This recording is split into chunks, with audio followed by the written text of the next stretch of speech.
Cuando se definen las guerras civiles a favor de la oligarquía librecambista portuaria de Buenos Aires, se plantea el hecho de organizar el país. Y se hizo en la base al dilema planteado por el portavoz fundamental de los vencedores, que fue Sarmiento, al cual se lo llegó a llamar el profeta de la Pampa, a pesar de que había nacido en medio de los Andes. Es decir, se consustanció tanto con los intereses de Buenos Aires.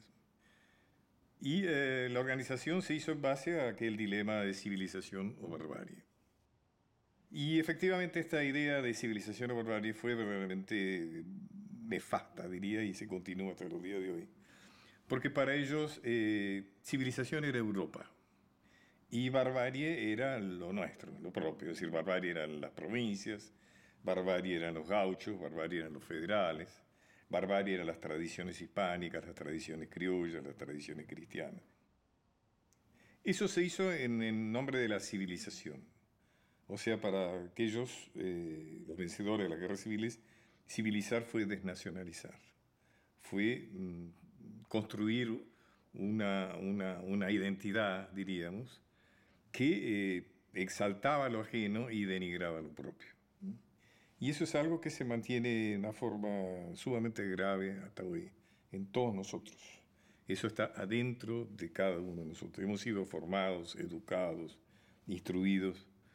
Y ese es uno de los motivos por los cuales una de las consecuencias, que no es banal esto que estoy diciendo, una de las consecuencias de esto es el bajo orgullo patriótico que tenemos los argentinos.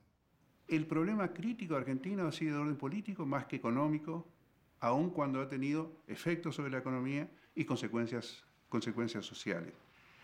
En 1910 el diagnóstico más extendido era que la Argentina era un país que había ingresado en la era del progreso, la pujanza material y el rasgo distintivo de este país en América Latina, pero que estaba atrasado en sus costumbres cívicas y que era necesaria una reforma para democratizar la república. Esto quería decir que dejara de ser una república donde el poder político y el juego político estuviera controlado por una minoría, una oligarquía, es decir, dejara de ser una república democrática para pasar a ser dejara de ser una república oligárquica para pasar a ser una república democrática. Bueno, en estos dos términos, democracia y república, yo diría que en la dificultad para conciliar estos dos términos, uno puede encontrar que puede describir el curso político, los altibajos y los vaivenes de la vida pública argentina en esos 100 años. El triunfo del radicalismo en 1916 va a ser visto por una parte de la sociedad, en principio por sus élites política, por sus élites intelectuales, como un hecho negativo. El radicalismo representaba la irrupción de una fuerza plebeya que no se ajustaba a lo que era el patrón de un comportamiento político republicano. A su vez, los radicales no fueron capaces de crear a partir de ellos un nuevo orden político que se regiera con otras partes. La crisis de esto es el golpe de Estado de 1930. El peronismo va a significar, después del radicalismo, otro proceso de democratización en el sentido social y político. Nuevos sectores, masas, pasan a ser parte del gran juego político. Pero el peronismo tampoco se va a distinguir por su sentido republicano.